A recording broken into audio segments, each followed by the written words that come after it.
Assalamualaikum warahmatullahi wabarakatuh. Selamat pagi semuanya. Semoga pagi hari ini kita masih dalam keadaan sehat dan senantiasa sehat ya. Jadi hari ini kita lanjutkan kembali pembahasan kita kemarin. Jadi hari ini kita akan membahas mengenai klasifikasi sistem informasi. Jadi selama ini kan yang kita pelajari adalah sistem informasi secara global. Nah, ternyata sistem informasi ini ada pengkategoriannya atau ada pengklasifikasiannya. Jadi tidak hanya sistem informasi ya, tapi di dalamnya itu ada bagian-bagian atau ada kategori-kategori yang nanti akan kita pelajari. Apa saja kategori yang ada di dalam sistem informasi. Nah, jadi kita lihat terlebih dahulu peran dari sistem informasi ini. Jadi yang jelas bahwa pemanfaatan sistem informasi dalam sebuah bisnis atau dalam sebuah instansi tujuannya adalah untuk mempermudah pekerjaan kita sebagai pengguna dalam mengelola organisasi atau mengelola instansinya kita. Ada 3 peran dari sistem informasi. Jadi sistem informasi ini harus mendukung kegiatan operasional bisnis. Jadi semua kegiatan operasional bisnis itu bisa didukung oleh sistem informasi ini. Jadi misalnya kalau di Unsur ada sistem informasi akademik. Nah, kegiatan operasional tersebut didukung oleh sistem informasi. Misalnya mengenerate nilai mengenerate KHS atau KRS mahasiswa. Kemudian jadwal dan lain sebagainya itu harus didukung oleh sistem informasi ini. Kemudian yang kedua, sistem informasi ini berperan untuk pengambilan keputusan pada tingkat manajerial. Jadi pada level atas itu bisa digunakan untuk mendukung ya, mendukung manajerial untuk mengambil keputusan. Karena apa? Manajer mendapatkan data dan informasi, data yang sudah diolah kemudian menjadi informasi, ini bisa dijadikan sebagai basis pengetahuan dari manajer ketika akan mengambil sebuah keputusan. Jadi mendukung ya. Ketika mau mengambil sebuah kebijakan itu didukung oleh sistem informasi. Kemudian keuntungan kompetitif yang strategis. Jadi dengan memanfaatkan sistem informasi ini dapat memberikan keuntungan kompetitif. Jadi sebuah perusahaan, sebuah instansi itu mampu bersaing dengan perusahaan atau instansi lain. Nah, kesimpulannya, tujuan utama sistem informasi dalam organisasi ini adalah mendukung kegiatan operasional. Jadi semua kegiatan operasional di dalam sebuah organisasi atau di dalam sebuah institusi atau di dalam sebuah perusahaan itu didukung oleh sistem informasi. Kalau kita lihat era sekarang ya, semuanya sudah terintegrasi, semuanya sudah memanfaatkan yang namanya sistem informasi. Perbankan sudah menggunakan sistem informasi, kemudian kesehatan juga sudah memanfaatkan sistem informasi, kemudian semua bidang ya, pertahanan sudah memanfaatkan sistem informasi.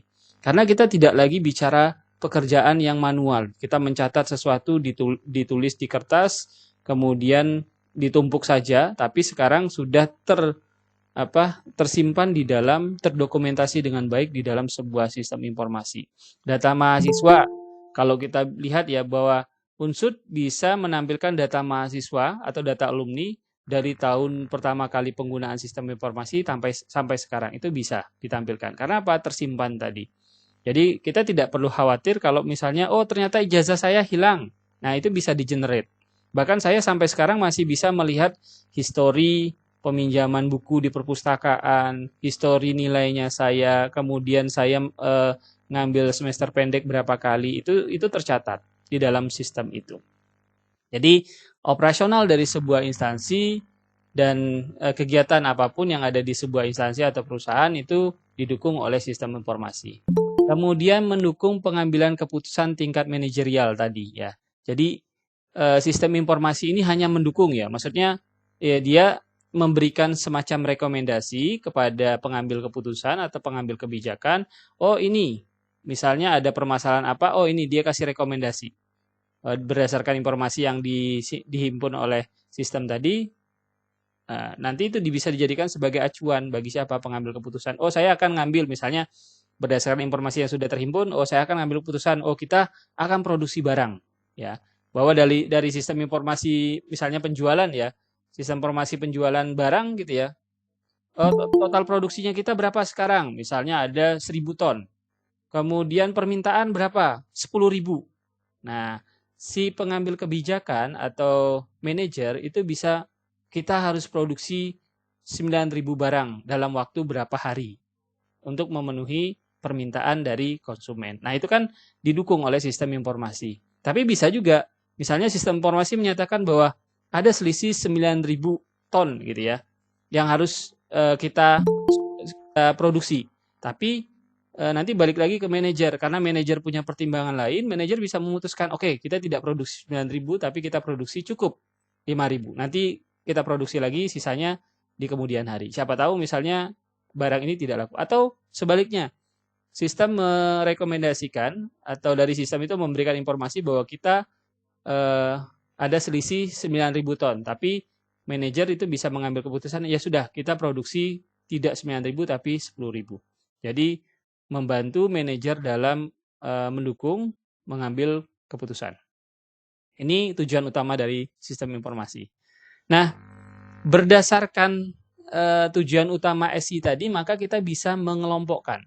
Jadi topnya itu adalah information system atau sistem informasi, itu di level topnya. Berarti secara global sistem informasi. Kemudian kita bagi menjadi dua, ya. Berdasarkan tujuannya tadi ya, yang operasional, kemudian pengambilan keputusan, maka kita bagi menjadi dua. Ada namanya Operation Support System, OSS gitu ya. Kemudian yang kedua ada Management Support System. Jadi kalau yang satunya terkait dengan operasional, yang sebelah kiri itu adalah operasional, kemudian yang sebelah kanan itu adalah Management Support. Ya. Jadi di level manajemen atau di level eksekutifnya nanti. Nah, pada Operation Support System ini ada macam-macam sistem informasinya. Jadi ada yang namanya Transaction Processing System. Jadi tujuannya sistem ini dikembangkan untuk menangani proses transaksi. Ya. Jadi sistem informasi yang digunakan untuk menangani transaksi. Jadi khusus untuk transaksi misalnya jual beli ini sistemnya. Walaupun sebenarnya di dalam sebuah sistem itu kan kita bisa membuat semua fitur itu ada di dalam satu sistem, tapi digunakan oleh user yang berbeda. Oh, user ini level misalnya operator, dia khususnya untuk transaksi jual beli barang atau pembelian barang, dia entry barangnya. Tapi sebenarnya bisa dalam satu kesatuan sistem, ya kan? Karena yang membedakan hanya di level pengguna, ya kan? Kita biasa itu ada level admin, kemudian ada level operator, ada level manager, ada level direktur kan? Seperti itu. Padahal dia dalam satu sistem yang sama dengan level yang berbeda, tapi modulnya berbeda. Oh, ini modulnya khusus untuk transaksi, ini khusus modul untuk manajerial, oh ini khusus untuk DSS-nya. Ya, berdasarkan data yang sudah dihimpun, dia mengembangkan sebuah DSS yang ditanamkan juga di sistem informasi tersebut, tapi bisa diakses oleh level eksekutif saja. Nah, kemudian ada proses control system. Jadi dia yang mengontrol proses. Ya, misalnya produksi barang ini tahapannya sudah sampai mana, dari mana sampai mana, atau misalnya persuratan ini gitu ya, persuratan ini sudah sampai mana, kan terlihat dari histori surat itu dikirimkan disposisi kemana. Ya. Kalau di Unsud itu ada namanya SIKD, namanya Sistem Informasi Kearsipan gitu ya. Jadi dia bisa mengontrol itu. Nah, ini yang kedua. Kemudian ada Office Automation System. Jadi khusus untuk otomatisasi. Jadi bagaimana sistem informasi itu digunakan untuk melakukan otomatisasi terhadap proses yang ada di dalam sebuah instansi atau sebuah perusahaan. Nah, ini kalau kita lihat dari bagian Operation Support System. Jadi bagian ini. Nah, kemudian di kategori yang kedua adalah Management Support System. Nah, kalau misalnya Management Support System ini lebih ke informasi yang dihasilkan. Jadi data yang di-entry oleh level bawahnya tadi oleh operator, kemudian diolah oleh sistem, kemudian ditampilkan ke manajer atau ke level eksekutifnya itu dalam bentuk informasi. Entah itu tabel, grafik ya. Ada namanya Management Information System. Ada namanya Decision Support System. Ada namanya Executive Information System. Jadi kalau misalnya kalian belajar mata kuliah sistem pendukung keputusan, itu sebenarnya bagian dari sistem informasi. Tapi dia ditambahkan dengan algoritma atau ditambahkan dengan kecerdasan buatan. Jadi bagaimana algoritma, misalnya kita menggunakan analytical hierarchy process ditambahkan pada sistem informasi, maka akan bisa digunakan sebagai sistem pendukung keputusan atau decision support system. Atau misalnya kita menambahkan fuzzy gitu ya, fuzzy logic ke dalam sistemnya kita. Jadi sistem informasi ditambahkan fuzzy logic, dia akan menjadi sistem pintar gitu ya, atau menjadi sistem cerdas, atau bisa dijadikan sebagai sebuah sistem sistem pendukung keputusan. Nah, kalau misalnya sistem pakar apakah termasuk ke dalam sistem informasi? Ya, bisa kita katakan sebagai bagian dari sistem informasi. Jadi kan sistem informasi itu kan kalau kita lihat kemarin definisinya bahwa kumpulan komponen yang saling terhubung antara satu dengan yang lain, yang dimana di dalamnya ada input, ada proses, ada output. Di dalam sistem pakar ada input nggak? Ada. Ada proses? Ada. Ada output? Ada. Gitu ya. Berarti dia masuk ke dalam sistem informasi.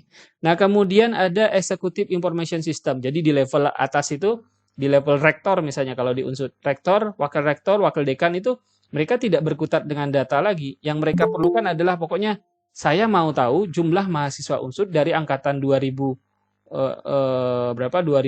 sampai 2021 atau 2020. Kan dapat mereka langsung datanya. Jadi mereka tinggal klik, misalnya mahasiswa angkatan 2008 sampai 2020 misalnya ya. Nah, tinggal tampil hasilnya. Ya, dalam bentuk grafik, bisa juga istilahnya itu di drill lagi, didetailkan lagi, misalnya laki-lakinya berapa, perempuannya berapa, kemudian daerah asalnya dari mana, terbanyak dari mana, dari pulau mana. Nah, itu di level eksekutif. Jadi eksekutif nanti bisa ngambil sebuah kesimpulan. Wah, ternyata mahasiswa unsur ini mayoritas dari daerah Jawa Barat, ya kan? Jadi dari Jawa Barat, kemudian berikutnya diikuti oleh Jakarta, kemudian baru luar Jawa. Kan seperti itu. Jadi dari eksekutif mereka mendapatkan informasi seperti itu. Atau misalnya tracer study. Tracer study itu juga sama. Di level mahasiswa dia entry datanya, kemudian operator dia ngolah, kemudian di level eksekutif dia melihat. Ya, ternyata masa studi atau masa tunggu mahasiswanya alumni dalam bekerja itu berapa bulan gitu ya. Kemudian penghasilan pertamanya mereka berapa, atau rata-rata penghasilan semua alumni itu berapa gitu ya. Itu di level eksekutif. Jadi nanti ditampilkan dalam bentuk dashboard gitu ya. Di dashboardnya itu kan ada tuh, data mahasiswa A atau data prodi A, B dan seterusnya, kemudian jumlah dosen, jumlah mahasiswa, jumlah tenaga pendidikannya, tenaga administrasinya berapa, itu ditampilkan di level eksekutif. Ya, nah ini yang kedua. Jadi ada bagian manajemen support sistemnya yang mensupport ya. Nah, kalau misalnya HRD itu ada di mana ya? Di sini, di bagian level manajemen ini, gitu ya. Jadi ini yang pertama dan ini yang kedua. Klasifikasi berdasarkan tujuan utama sistem informasi dalam organisasi atau dalam instansi. Nah, kemudian hubungan antara sistem pendukung operasional dan sistem pendukung manajemen. Jadi hubungannya seperti ini ya. Jadi kalau misalnya bisnis operasi itu ya ada di bagian operation support system tadi kan, ada manajemen support system tadi ya. Jadi kalau di operasi itu dia ada bisnis operasi bisnisnya, kemudian operational manajemennya itu ada di sini juga di operation support system tadi. Kemudian di manajemen support system tadi ada apa saja, misalnya strategi, manajemen, taktikal. Jadi lebih ke misalnya bagaimana meningkatkan kompetensinya kita atau kompetensinya perusahaan, atau bagaimana kebijakan-kebijakan yang strategis yang akan diambil. Itu ada di level manajemen support system. Ya, jadi semua kebijakan itu harus berbasis informasi. Jadi misalnya seperti presidennya kita ya. Presidennya kita itu kan harusnya disuplai oleh informasi. Informasi yang tepat dan akurat. Jadi misalnya sekarang ada perbedaan antara Kementerian Pertanian dengan Bulog gitu ya. Kementerian Pertanian bilang impor, tapi Bulog tidak impor. Nah, itu kan karena tidak didukung oleh basis informasi yang benar, yang akurat gitu ya. Akhirnya apa? Presiden memutuskan kita impor. Padahal di Bulog stoknya masih cukup untuk berapa tahun kemudian. Atau misalnya eh, Presiden mengatakan bahwa sekarang kita tidak impor, padahal stok di Bulog itu berkurang. Karena apa? Tidak disuplai oleh informasi yang benar. Atau misalnya belum ada sistem itu. Ya, sistem yang terintegrasi antara Kementerian Pertanian dengan Bulog. Jadi mereka tidak punya stok maksudnya tidak punya sistem yang mendukung itu. Nah, ini kan sangat fatal akibatnya. Ya. Jadi di instansi pemerintahan juga harus ada, yang manajemen supportnya juga harus ada, kemudian yang operation support sistemnya juga ada. Kaitannya sama data saya butuh data mahasiswa A B C D E, itu ada di operation support sistemnya atau operational support sistemnya. Saya butuh data atau informasi terkait dengan mahasiswa yang rata-rata masa tunggu mahasiswa atau rata-rata penghasilan mahasiswa atau alumni, atau misalnya dari mana mereka berasal. Nah, itu biasanya di manajemen support system. Kan di setiap jenjang itu punya di setiap level pada sistem itu kan punya istilahnya fitur yang berbeda, ya, antar satu level dengan level yang lain, karena disesuaikan dengan fungsi dan tujuannya tadi.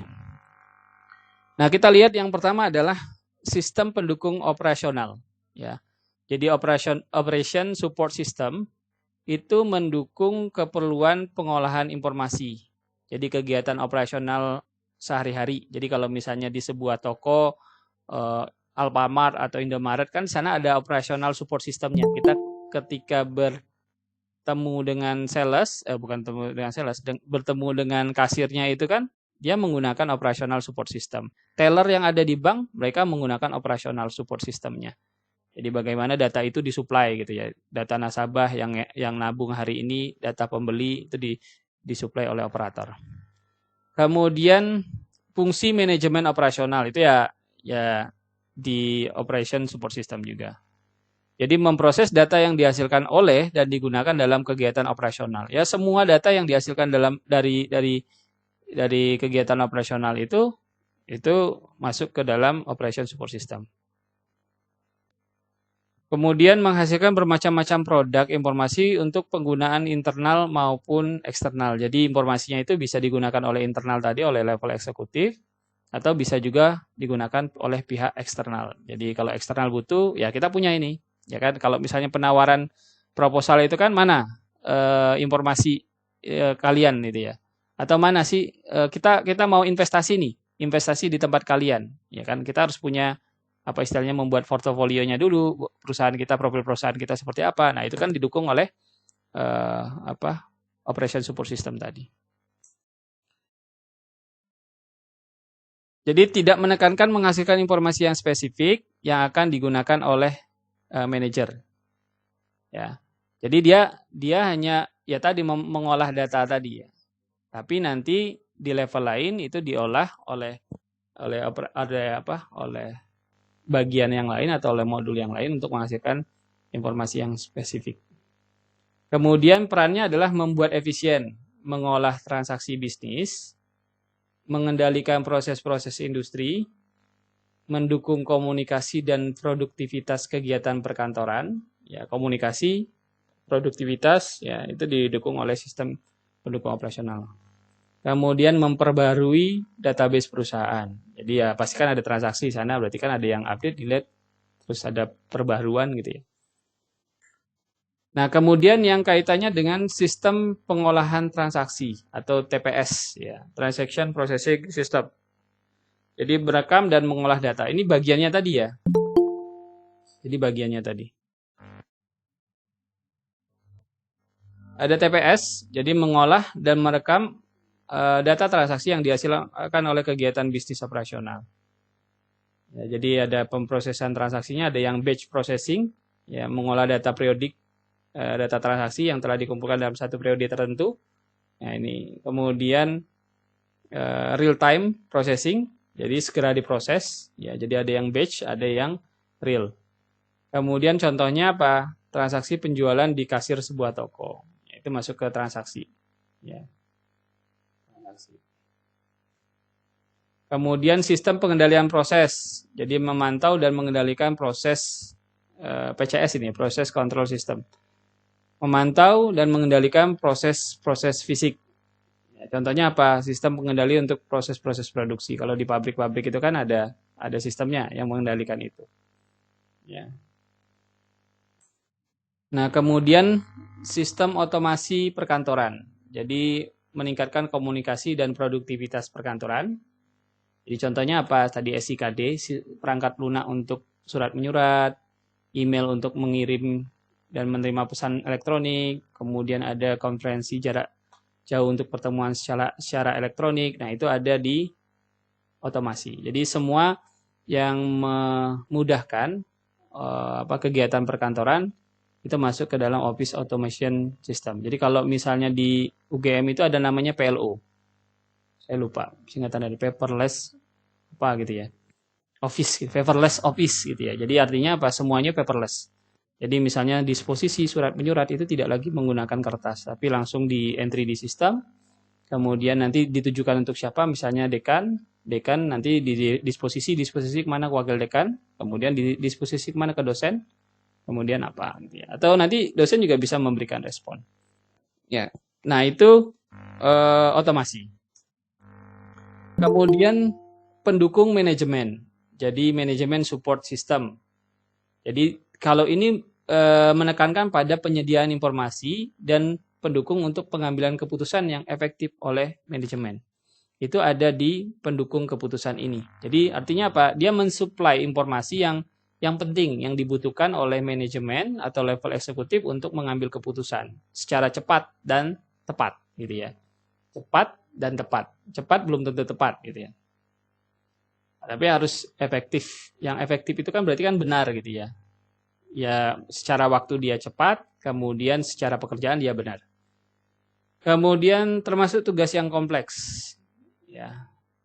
Jenis utamanya itu ada sistem informasi manajemen, sistem pendukung keputusan, sistem informasi eksekutif ini masuk ke pendukung manajemen atau manajemen support system tadi. Ya, jadi ada 3 tadi ya, sistem informasi manajemen ya, semuanya kaitannya dengan manajemen di level-level manajemen.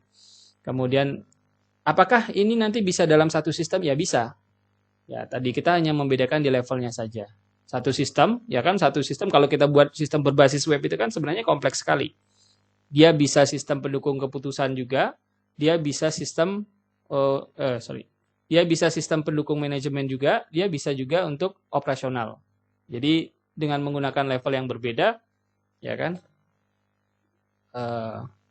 fiturnya kan berbeda yang didapatkan oleh masing-masing level. Ya seperti Unsur, misalnya kalau Unsur ada beberapa sistem ya yang dikembangkan. Jadi misalnya ada khusus sistem untuk level manajemennya atau level eksekutifnya. Namanya apa saya lupa, CA apa gitu ya. Jadi khusus untuk rektor, kemudian wakil rektor ya. Jadi mereka yang disediakan adalah informasi. Kalau misalnya rektor mau presentasi apa, dia tinggal lihat data, lihat informasi yang dihasilkan oleh sistemnya. Oh saya butuh data Unsur dari tahun ke tahun gitu ya. Data apa? Keuangan, kemudian data mahasiswa, kemudian data penelitian, pengabdian dan lain sebagainya, itu tersedia oleh sistem.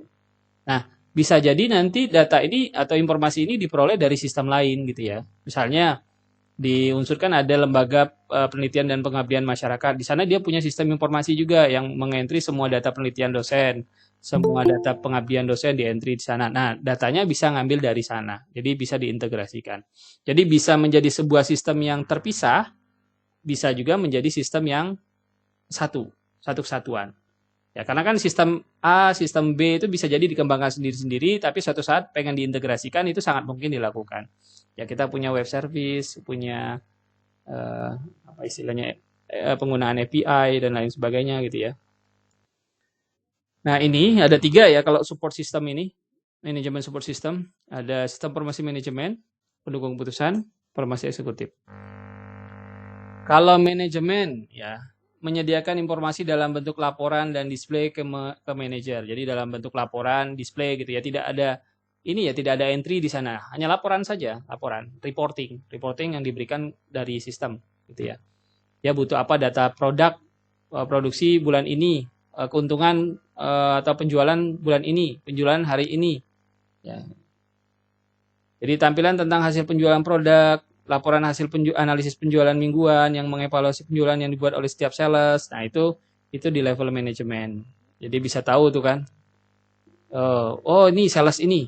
Kenapa nih? Ada minggu kemarin dia bagus, tapi kok minggu ini penjualannya menurun. Nah, dari sana kan bisa terlihat tuh dari grafiknya atau dari tabelnya itu bisa terlihat. Oh, berarti ini ada permasalahan. Nah, nanti dari sana manajer bisa mendekati, oh kenapa penjualannya menurun minggu ini gitu ya. Ada apa gitu kan? Kan ada permasalahan. Kalau misalnya tidak didukung data seperti ini kan ya misalnya laporannya manual saja, kan bisa jadi laporannya bohong. Tapi kalau misalnya laporannya dari sistem, ya sistem kan tidak bohong. Karena kan dia semuanya berjenjang dari proses bisnisnya tadi, operasionalnya tadi kan mengentry data itu.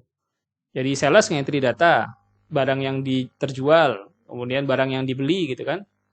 Nah, nanti manajemen tinggal melihat itu. Kan sales kan ada sinkronisasi antara gudang dengan produk yang atau barang yang dijual oleh sales gitu ya. Jadi tidak mungkin berbohong. Sama seperti misalnya di point of sale di sebuah toko itu kan, penjualan barang, pembelian barang, kan ada stok, sinkronisasi stok nanti. Oh, stoknya benar segini gitu ya. Terus uang yang diterima kan akan terlihat. Wah, jumlah barang yang terjual, rinciannya seperti ini, kemudian di kasirnya itu stok uangnya ada berapa. Kan terlihat. Jadi tidak mungkin bisa dibohongi. Kemudian ada sistem pendukung keputusan atau decision support system. Jadi dia juga termasuk ke dalam bagian sistem informasi. Jadi perlu dipahami bahwa ini bagian dari sistem informasi berdasarkan tujuan dan ininya tadi ya, tujuan dan perannya tadi ya. Bahwa dia bagian dari sistem informasi juga. Jadi kalau misalnya, oh buat apa sistem informasi? Ya nggak apa-apa. Ya tugas akhirnya apa sistem informasi. Terus buat apa lagi? Misalnya sistem pendukung keputusan ya sistem informasi juga sebenarnya. Ya. Jadi memberikan dukungan komputer secara langsung ke manajer-manajer selama proses pengambilan keputusan. Jadi memberikan dukungan ya, dukungan. Bukan menggantikan manajer untuk mengambil keputusan. Karena basisnya adalah informasi yang dikumpulkan tadi, yang dihimpun tadi. Ya. Jadi selama informasinya tepat, berarti keputusan yang diambilkan bisa tepat. Keuntungannya apa dengan menggunakan sistem informasi pendukung keputusan ini? Keuntungannya adalah lebih cepat dan kemudian lebih tepat. Ya. Kalau misalnya ngambil keputusan itu pakai insting kan bisa jadi salah gitu ya. Tidak berbasis data. Berbicara tanpa data bahaya gitu ya. Jadi harus didukung oleh ini. Oh, saya produksi atau saya tidak produksi. Ya. Kan misalnya sekarang ya contohnya ya, orang jual beli saham itu ya. Kan mereka punya misalnya kan melihat, menganalisis kan ada apa istilahnya kalau yang di saham itu ada pialangnya atau siapanya ya yang menjadi broker kita untuk mengelola sahamnya kita itu kan melalui mereka kita beli. Kemudian kan mereka bisa memprediksi oh saham ini bakal naik, saham ini bakal turun. Itu kan berbasis informasi. Kalau tidak berbasis itu main asal aja oh beli kemudian atau jual atau beli gitu ya. Tidak berbasis data gitu kan akan sangat bahaya. Kemudian manajer promosi membutuhkan analisis yang menguji pengaruh dari anggaran perikanan terhadap penjualan produk baru. Nah, ini kan penting buat mereka. Ada tidak mengaruh? Jadi mereka biasanya kan kalau perusahaan itu kan menggelontorkan dana khusus untuk iklan gitu ya. Kalau misalnya ingat saya di Ramadan kemarin itu Nippon Paint itu kan kalau di Sahur Seger itu kan ada Nippon Paint iklan bolu pandan ya, warna bolu pandan gitu ya. Siapa yang punya gitu kan? Nippon Paint gitu kan. Nah, itu kan menggelontorkan uang besar untuk iklan ya. Nah, ini kan harus dianalisis. Apakah dari kaitannya dengan promosinya kita tadi, dengan penjualannya kita tadi, ada peningkatan atau tidak gitu ya. Wah, kalau misalnya ada peningkatan berarti bisa promosi lagi, jor-joran gitu ya promosinya. Tapi kalau tidak, ya kan? Ya. Kalau tidak ya berarti kan harus dilihat kanal mana yang lebih tepat. Apakah saya menggunakan YouTube atau saya menggunakan TV gitu. Mana yang lebih murah gitu. Mana yang lebih murah kemudian yang tepat sasaran. Kan itu penting. Ketika manajer akan mengambil keputusan bahwa oh kita akan promosi di sini. Gitu ya, menggunakan kanal ini gitu ya, media ini. Nah, itu decision support system. Jadi biasanya ya disupport oleh kecerdasan gitu ya. Jadi menggunakan rumus, menggunakan AHP atau biasanya menggunakan fuzzy, atau misalnya menggunakan algoritma genetika, atau menggunakan apa sistem cerdas itu yang kita pelajari di sistem cerdas itu kan, algoritma genetika, kemudian logika fuzzy, neurofuzzy, kemudian apalagi JST, jaringan saraf tiruan gitu ya. Nah, itu bisa dimanfaatkan. Selain bisa digunakan untuk sistem pakar, ya bisa juga digunakan untuk mengembangkan sebuah sistem pendukung keputusan. Nah, ini yang kedua, decision support system. Kemudian yang ketiga di manajemen support system itu ada sistem informasi eksekutif. Jadi eksekutif khusus direktur, wakil direktur di level atas ya, level eksekutif. Ya. Jadi menyediakan informasi kritis yang mudah digunakan untuk manajemen level atas dan menengah. Jadi eksekutif level atas memerlukan tampilan teks dan grafik yang menggarisbawahi area-area kunci dari kinerja organisasi dan persaingan. Nah, ini di level eksekutif. Jadi, ya dalam bentuk grafik ya, biasanya disajikan sedemikian rupa gitu ya, di dashboardnya itu. Ketika login sebagai eksekutif, rektor, langsung tampil dashboardnya macam-macam. Tinggal pilih aja. Saya mau pilih tampilan apa. Atau saya mau pilih informasi mengenai apa. Oh, potensi pasar ini. Atau misalnya barang ini. Barang yang laku terjual. Kemudian prodi atau jurusan yang bagus gitu ya. Nah, itu tampil semua di sana, di level eksekutif. Wah, ini kenapa prodinya masih C gitu ya kan? Dilihat jumlah dosennya berapa, kemudian fasilitasnya sudah terpenuhi atau tidak, sarana dan prasarana sudah ada belum, gedungnya, jumlah dosennya, jumlah mahasiswanya, kemudian penerimaan tahunannya berapa gitu ya. Nah, itu kan penting buat level eksekutif. Ya, jadi sebuah keputusan apakah kita akan melakukan ekspansi atau kita akan menambah karyawan, kemudian kebijakan lain itu ada juga di level eksekutifnya. Ya. Nah, klasifikasi lain dari sistem informasi ini selain berdasarkan perannya tadi, jadi kategori-kategori sistem informasi dapat mendukung baik aplikasi operasional, manajemen, atau strategis. Kemudian ada sistem pakar.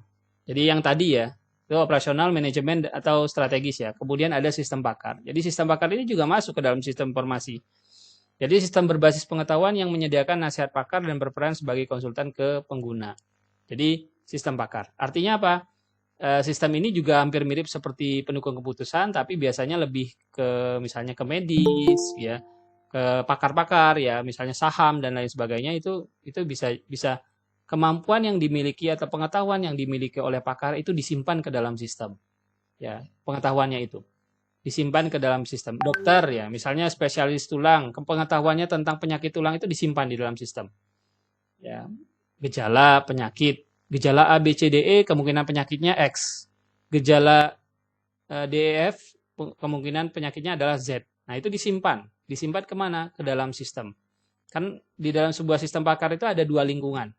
Ya, ada lingkungan pengetahuannya, kemudian ada lingkungan untuk end usernya. Jadi ketika end user nanti, oh saya pilih, saya nih, apa istilahnya itu, deteksi awal.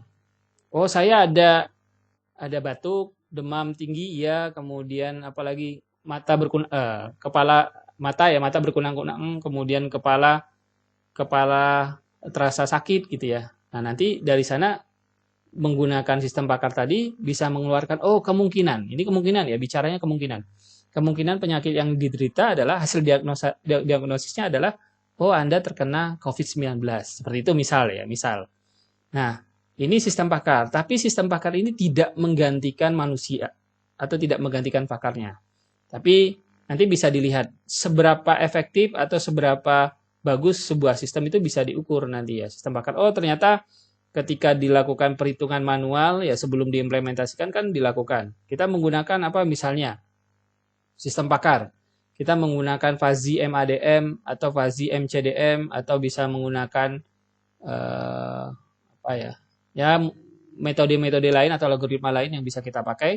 Nanti dilakukan perhitungan manualnya seperti apa dengan menggunakan gejala yang sama, kemudian hasilnya sama atau tidak, dicocokin. Sistem dengan manual sama. Setelah 10 kali uji coba atau 100 kali uji coba ternyata hasilnya selalu sama.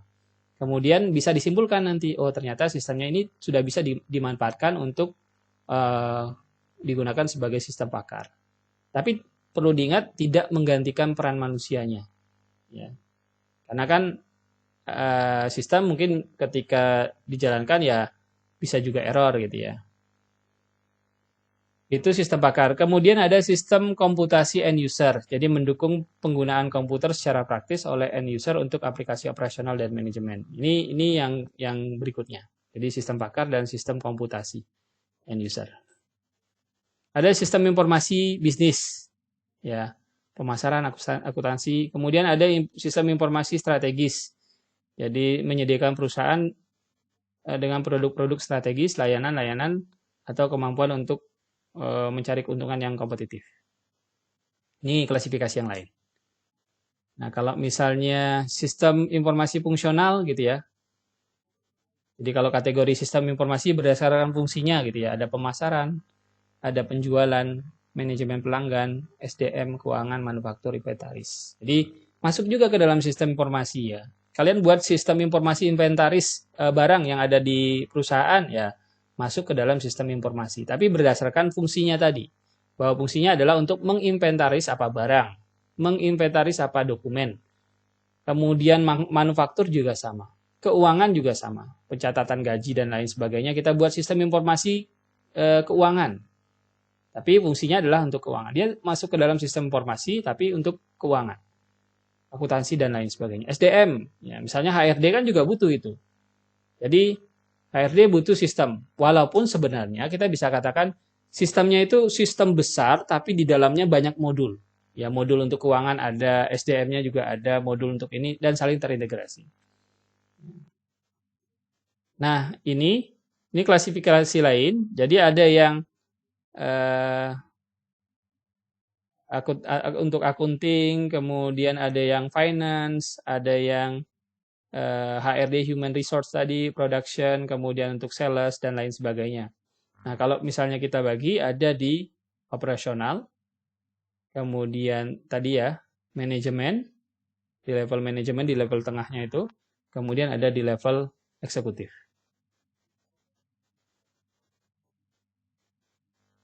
Ada front dan back office information system. Jadi ada yang front itu ya di depan, khusus untuk berhadapan dengan pelanggan, kemudian pemasaran, penjualan ya. Kemudian ada yang di back end, ya back end. Back end ya SDM, manajemen keuangan, manufaktur, kendali inventaris. Jadi kalau misalnya kalian ke bank itu ya, bank itu yang front end-nya ada di mana? Di teller, di kasir, di CS gitu ya.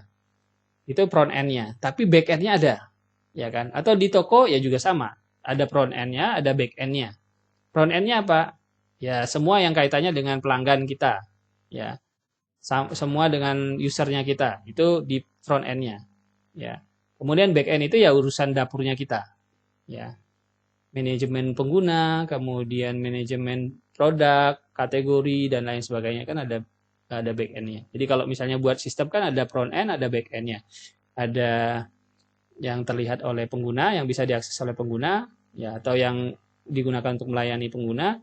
Ada yang di back end itu ya mensupport apa data-data yang diperlukan oleh pengguna tadi. Kategorinya, kategori berita, kemudian manajemen beritanya, kemudian pengguna yang bisa akses gitu ya. Nah, itu ada di back end. Atau back office ya. Jadi ada front end, ada back end. Nah, ini customer ya, di bagian atas itu ada. Ada customer, kemudian ada electronic commerce-nya gitu ya. Kalau di e-commerce itu kan ada electronic commerce-nya di depan ya. Dia pilih barang ya, itu kan front end-nya. Ya, yang dilihat oleh pengguna, dia bisa pilih. Kemudian ada ERP ya, Enterprise Resource Planning-nya, ada Marketing Information System, ada Sales Information System, ada Customer Management Information System. Kemudian ada back end-nya, back office-nya. Back office itu ada siapa saja di belakangnya itu ya, untuk melayani supplier ya. Supplier kan, suppliernya dilayani lewat apa? Back office. Supplier barang produknya kita ya nanti akan berkaitan dengan pembelian barang. Kalau kita sebagai pemilik misalnya kita melakukan pembelian atau pemesanan barang. Dari mana? Dari supplier. Tapi kalau misalnya berhadapan dengan konsumen, kita transaksinya apa? Penjualan barang. Ya. Nah, ini front dan back office information system. Jadi biasanya ada itu. Ya. Nah, kalau kita lihat kan yang membedakan itu apa? Levelnya saja kan. Kalau kalian mengembangkan sebuah sistem itu kan levelnya berbeda, fungsi atau fitur yang didapatkan kan berbeda. Oh, misalnya dia levelnya login sebagai operator, dia dapat fitur apa saja, menu apa saja. Kemudian dia loginnya sebagai teller, ya dia dapat fitur apa saja. Ya. Jadi dibatasi oleh level tadi.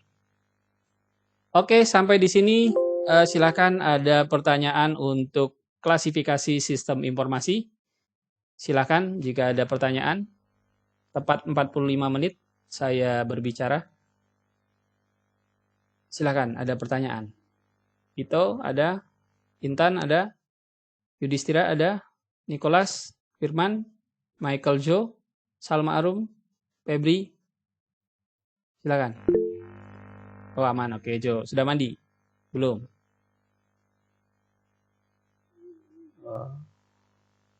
Oke. Oke, kalau tidak ada pertanyaan itu klasifikasinya tadi. Jadi ada secara umum tadi ada dua ya yang kita bisa klasifikasi. Ada yang untuk operasional, ada yang untuk manajemen. Kalau yang klasifikasi yang lain itu ya tambahan. Ya. Baik, kalau tidak ada pertanyaan, saya rasa cukup sekian untuk hari ini tentang klasifikasi dari sistem informasi. Nah, tugas kalian, silakan kalian cari dari masing-masing klasifikasi itu contohnya. Ya, nanti dikumpulkan di LDRU. Saya buatkan assignment-nya.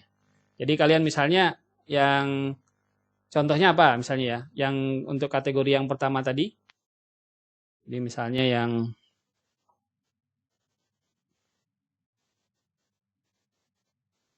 nah, yang ini contohnya apa? Contoh sistem realnya, TPS ini apa? Processing Control System itu apa? Contohnya. Kemudian Office Automation Systemnya itu contohnya apa? Contoh sistemnya, sistem apa gitu ya.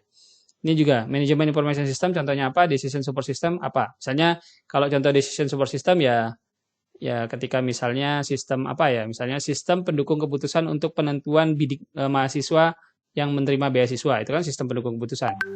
Ya. Silakan nanti dibuat tugasnya. Oke, seperti itu. Ada pertanyaan? Ini dia baru bergabung nih. Oke, tidak ada pertanyaan? Tidak ada. Oke, kalau tidak ada, seperti itu tugasnya. Nanti silakan dikerjakan. Saya akhiri dulu hari ini. Sampai ketemu minggu depan. Terima kasih. Assalamualaikum warahmatullahi wabarakatuh. Waalaikumsalam warahmatullahi wabarakatuh. Terima kasih, Pak.